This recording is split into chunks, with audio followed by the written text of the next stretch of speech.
2021년 2월 2일 오늘 새벽 말씀은 마태복음 9장 14절에서 26절까지 말씀입니다. 그때에 요한의 제자들이 예수께 나와 이르되 우리와 바리새인들은 금식하는데 어찌하여 당신의 제자들은 금식하지 아니하나이까? 예수께서 그들에게 이르시되 혼인집 손님들이 신랑과 함께 있을 동안에 슬퍼할 수 있느냐?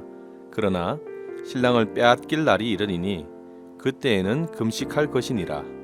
생배 조각을 낡은 옷에 붙이는 자가 없나니 이는 기운 것이 그 옷을 당기어 헤어짐이 더하게 됨이요 새 포도주를 낡은 가죽 부대에 넣지 아니하나니 그렇게 하면 부대가 터져 포도주도 쏟아지고 부대도 버리게 됨이라. 새 포도주는 새 부대에 넣어야 둘이 다 보존되느니라.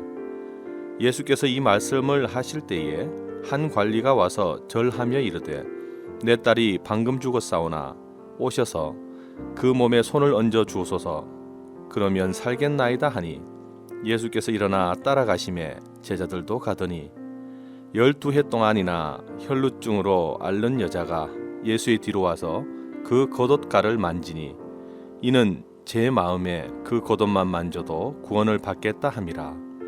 예수께서 돌이켜 그를 보시며 이르시되 딸아 안심하라 내 믿음이 너를 구원하였다 하시니 여자가 그 즉시 구원을 받으니라.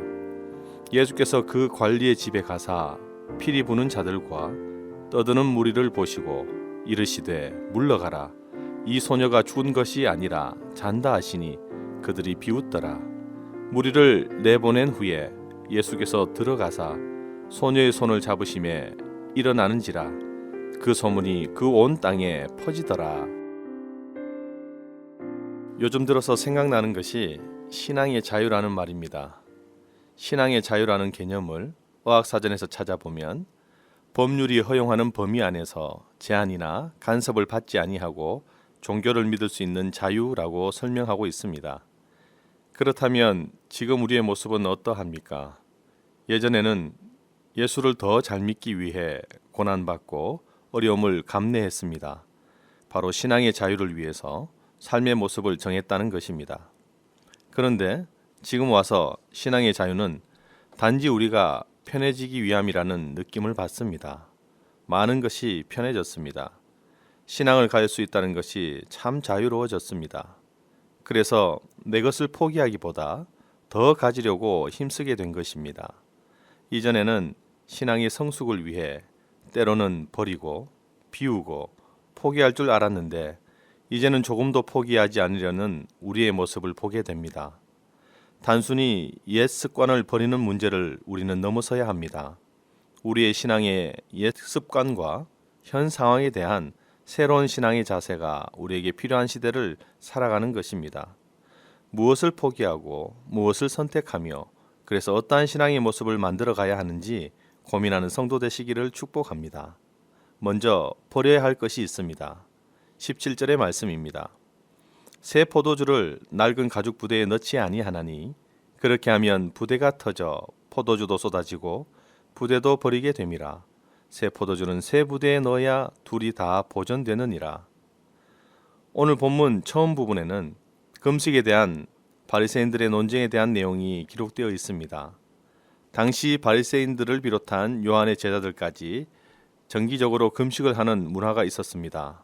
누가복음 18장에 보면 바리새인들은 1회에 2번씩 금식하여야만 한다고 기록한 것을 보면 의무적으로 금식했던 것을 알 수 있습니다. 바리새인들은 의무적으로 금식하였고 이로 인하여 그들의 믿음은 상당히 좋다는 자아도취에 빠져 있었습니다. 그래서 예수님과 그의 제자들이 금식하지 않는 것에 대해 질책을 하고 있는 장면이 오늘의 본문입니다.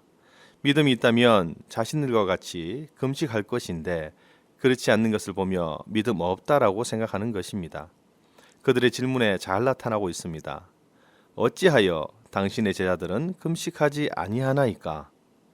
지금 그들에게 있어서 믿음의 기준은 금식입니다. 금식날 금식하는 것을 보고 믿음을 판단하는 것입니다. 이에 주님께서는 15절에서 혼인집 이야기를 하십니다. 때와 시간을 말씀하고 있는 것입니다. 금식이 좋거나 나쁘다는 말이 아닙니다. 시간과 때가 있다는 것입니다. 잔치에 참여할 때와 금식할 때가 있다는 것이죠. 이것을 잘 구분해야 합니다. 우리는 말씀의 기준으로 시간의 구분을 해야 합니다. 단순히 습관적으로 하는 금식이 잘못되었다는 뜻이 아니라 그 시기와 때의 구분을 하지 못하고 그것으로 자신의 의를 나타내는 것이 문제라는 것입니다. 이것이 교만이며 이것이 잘못된 관습이라는 것이며 버려야 할 신앙의 모습이라는 것입니다. 그리고 이어서 생배조각과 새 포도주의 말씀을 하십니다. 생배조각이란 원어로 보면 손질하지 않은 천을 말합니다. 아직 가공하지 않는 천 조각이라는 것이죠. 미숙하기 짝이 없는 조각입니다. 매우 질깁니다. 부드럽지 못합니다. 비를 맞거나 물이 닿으면 이상하게 뒤틀어져서 쓸 수가 없습니다. 그리고 딱딱하게 됩니다. 그래서 낡은 옷에는 사용하지 못하는 것입니다. 또한 더 나아가서 새 포도주입니다. 가죽 부대에 포도주를 넣습니다. 그러면 새 포도주가 발효되어 가죽 부대가 터지는 경우가 종종 있었습니다. 오래 사용한 낡은 부대는 늘어날 대로 다 늘어났습니다. 새 포도주의 발효를 견디지 못한다는 것입니다. 그래서 새 포도주는 새 가죽 부대에 넣어야만 하는 것이죠. 생배 조각이나 새 포도주 이야기를 듣고 어떤 생각을 하십니까? 단순히 새로움을 위해서 모두 버려야 한다는 것을 생각하기 쉽습니다. 주님께서는 마태복음 5장 17절에서 말씀하십니다. 내가 율법이나 선지자를 폐하러 온 줄로 생각하지 말라. 폐하러 온 것이 아니요 완전하게 하려 함이라. 완전함을 위해 오셨습니다. 그래서 17절 말씀에서 둘이 다 보존되느니라 이렇게 말씀하십니다. 보존된다는 의미는 간직한다, 지킨다라는 의미가 있습니다. 새 포도주가 중요한 것이 아니라 맞는 곳에 넣어야 한다는 것입니다. 이것을 통해 잘못된 습관인 형식주의를 질책하는 것입니다. 형식은 중요하지만 형식주의는 버려야 합니다. 그래서 그 형식이 조화를 이룰 때 우리의 신앙은 견고해지는 것입니다. 버려야 할 것을 버려야 합니다. 그래야만 말씀으로 채우는 신앙이 되는 것입니다. 두 번째로 채워야 할 것이 있습니다. 오늘 본문 22절의 말씀입니다. 예수께서 돌이켜 그를 보시며 이르시되 따라 안심하라. 내 믿음이 너를 구원하였다 하시니 여자가 그 즉시 구원을 받으니라. 두 번째 단락에서는 12년 동안 혈루증을 앓던 여인이 예수 그리스도를 만나고 인생이 변화되는 이야기가 기록되어 있습니다. 기적을 경험한 다른 모든 사람들과의 경우와 마찬가지로 이 여인도 예수님께 나아올 때 믿음으로 나아왔기 때문에 주님이 그를 어여삐 여기시고 고쳐주셔서 새로운 인생을 살게 되었던 것입니다. 우리의 약함 때문에 우리는 그 속에서 절망합니다. 그러나 하나님은 좋은 것으로 채우시고 고치시고 희망을 주시는 분입니다. 그래서 본문에서 내 믿음이 너를 구원하였다 하시고 치료하는 모습을 보게 됩니다. 혈루증은 아마도 시도 때도 없이 하혈하는 질병일 것입니다. 끊임없이 흐르는 그런 하혈을 경험하면서 이 여인의 인생에 절망이 시작했습니다. 마가복음에서도 같은 기록이 나오는데 오늘 본문보다 좀 더 상세한 설명이 기록되어 있습니다. 이 여인이 혈류병에 걸려 12해를 고생하는 동안 많은 의원을 찾았고 그 의원들에게 치료를 받기 위해서 가산을 허비하였다라고 기록되어 있습니다. 그리고 그 결과는 아무런 효험이 없고 오히려 고통만 당하고 병세는 중하여졌다라고 기록되어 있는 것으로 미루어 볼 때에 이 여인은 대단히 강력한 의지를 가지고 자신의 운명을 개척하고자 하는 사람이었습니다. 12년 동안 질병에 걸려서 많은 치료를 받았지만 효과가 없습니다.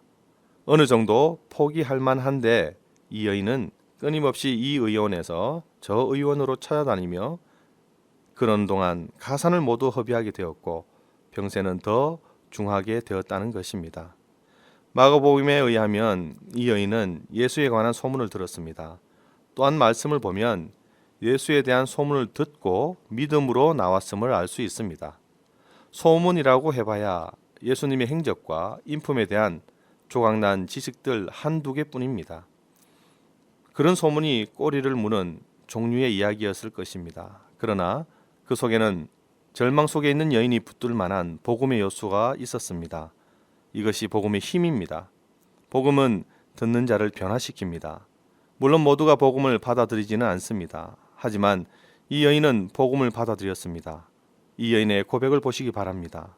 21절의 말씀입니다. 이는 제 마음에 그 겉옷만 만져도 구원을 받겠다 함이라. 무엇이 믿음입니까? 주님이 하시면 가능하다는 것입니다. 이것으로 채우는 것입니다. 그래서 나음을 얻었습니다. 겉옷만 만져도입니다. 주님의 옷에 효험이 있습니까? 우리가 잘 아는 나아만 장군의 이야기처럼 그의 나병이 요단강에 7번 씻음으로 나음을 얻었습니다. 요단 강물에 효험이 있었어입니까? 아닙니다. 선지자를 통해 말씀하시는 하나님의 명령을 받아들여서입니다. 주님의 겉옷이 아니라 주님을 마음으로 받아들여서입니다. 이것이 믿음입니다. 로마서 1장 16절의 말씀입니다. 내가 복음을 부끄러워하지 아니하노니 이 복음은 모든 믿는 자에게 구원을 주시는 하나님의 능력이 됨이라. 먼저는 유대인에게요, 그리고 헬라인에게로다. 복음으로 채워야 합니다. 변하지 않는 말씀으로 채워야 합니다. 은혜입니다. 지금 우리가 사는 것은 은혜입니다.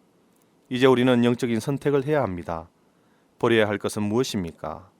그리고 채워야 할 것은 무엇입니까? 우리가 기억해야 할 하나님의 말씀, 하나님은 그의 백성을 결코 버리지 않는다는 이 말씀을 믿고 믿음 안에서 선택하며 나아가는 여러분 되시기를 간절히 축복합니다. 함께 기도하시겠습니다. 그러므로 믿음은 들음에서 나며 들음은 그리스도의 말씀으로 말미암았느니라. 믿음은 들음에서 난다고 말씀하신 주님, 오늘도 저희들은 하나님의 말씀을 듣기 위해 이 자리에 있습니다. 어려운 상황들 가운데 우리는 판단하고 말하는 것에 힘을 다했습니다. 하지만 주님이 원하시는 신앙의 모습은 들음임을 깨닫게 하여 주옵소서. 오늘도 말씀을 듣기 위해 노력하게 하시고 우리에게 도전하는 상황들을 이겨내게 하옵소서. 복음을 위해 하루를 살게 하시고 복음 때문에 고민하는 성도가 되게 하옵소서. 개인적인 문제들이 참 많이 있습니다. 육신의 연약함을 위해 기도하오니 약할 때 강함 되시는 주님이 회복해 하시고 위로함 또한 허락하여 주옵소서.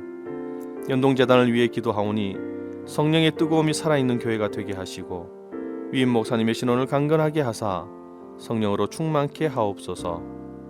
해외에서 복음을 위해 헌신하시는 선교사님들의 사역에도 함께 하시고 복음 증거의 능력이 나타나게 하옵소서. 오늘도 우리와 함께 하시는 주님의 음성을 따라갑니다. 감사가 넘치는 은혜의 하루가 되게 하여 주옵소서. 예수님의 이름으로 기도합니다. 아멘.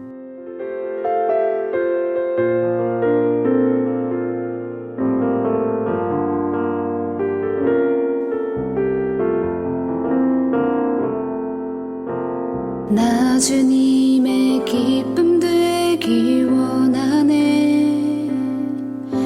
내 마음을 새롭게 하소서. 새 부대가 되게 하여 주사 주님의 빛 비추게 하소서. 내가 원하는 한 가지 주님의 기쁨이 되는 것.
가지